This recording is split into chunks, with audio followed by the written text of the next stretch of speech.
मधुनी नव्या युगाचा माणूस आता घडतो आहे.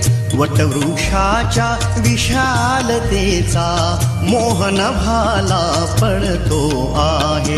रयते मधुनी नव्या युगाचा माणूस आता घडतो आहे. वटवृक्षाच्या विशालतेचा मोहन भाला पडतो आहे. रयते मधुनी नव्या युगाचा.